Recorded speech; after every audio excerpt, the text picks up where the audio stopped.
Corruption is a big problem in today's world. So much that we dread having to go to a government office to get some work done. Being asked for a bribe for the most legitimate of our work is no longer a big deal. But what is the reason for this widespread corruption? Are corrupt people an altogether different kind of species? Or are they just regular people, like all of us, who, under some specific conditions, make corruption a normal way of their lives? Let's try to find out. There was a performance artist in Yugoslavia. Her name was Marina Abramovic. In 1974, she thought of conducting an experiment to find out how far people can go when left to do what they want. It was a very unique experiment that she had thought of, and it became very gruesome and terrifying by the time it ended. So what she did was that she had booked a gallery, and that was opened to the public on a certain day. So here there was no separate stage as such. The whole gallery, the hall, was the area for her performance. The guests and Abramovich, the artist, both were on the same floor.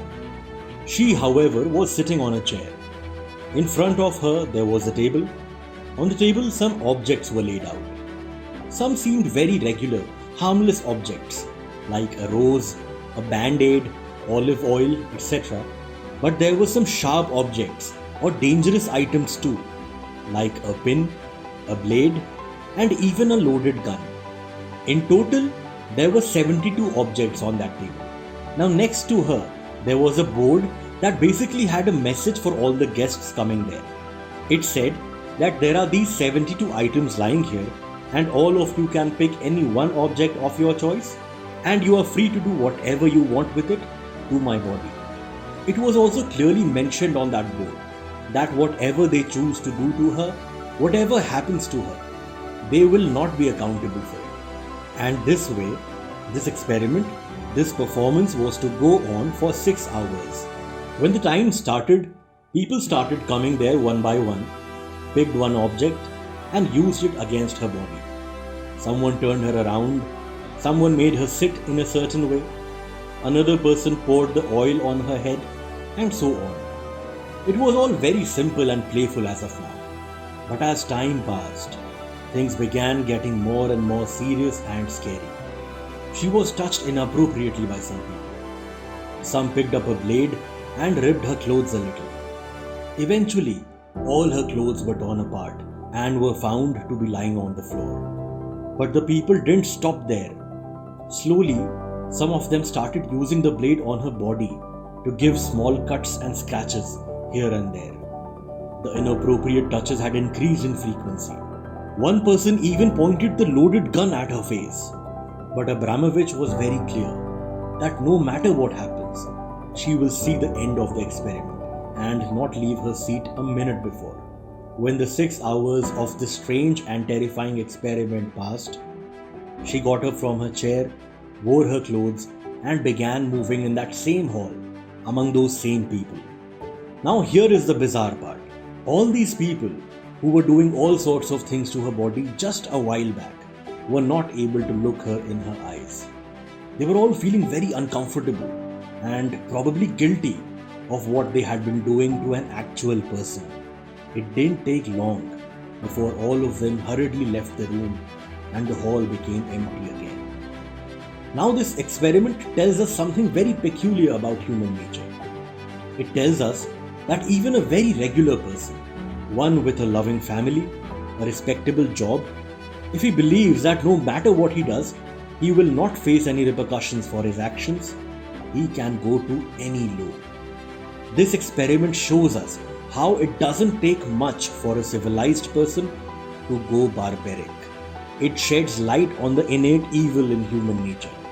But if this is really true, that there is so much evil in us, in our minds, then how are we able to live in society? Why don't people show their evil side more often in their interactions with people every day? The answer is fear.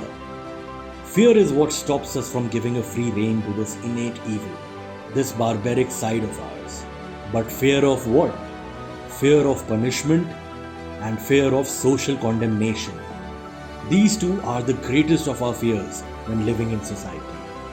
These two fears ensure that we choose the path of decency, of the good, and that we avoid the bad, the wrong, the evil. Let both these fears disappear, and we will be all too restless to show our worst side. But how is all this linked to corruption? There are definitely laws that punish the corrupt, but the people in power are always smart enough to bend the laws and the system.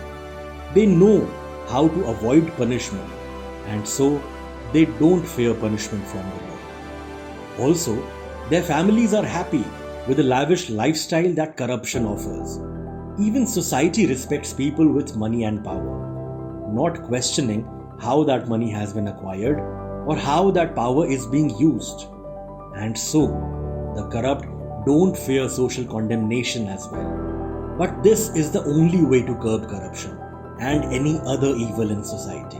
When people will know that they will be punished for their wrongs by both the law and society, they will choose to walk on the path of honesty and virtue. And so, the laws, as well as the social outlook towards corruption, need to be modified and strengthened if we really want a corruption-free world. Therefore, it is wrong to consider corruption as the problem of a few individuals who lack morality. If we want to remove corruption from our society, we must develop a robust system that ensures quick punishment to the corrupt. People can be made honest only by the fear of punishment.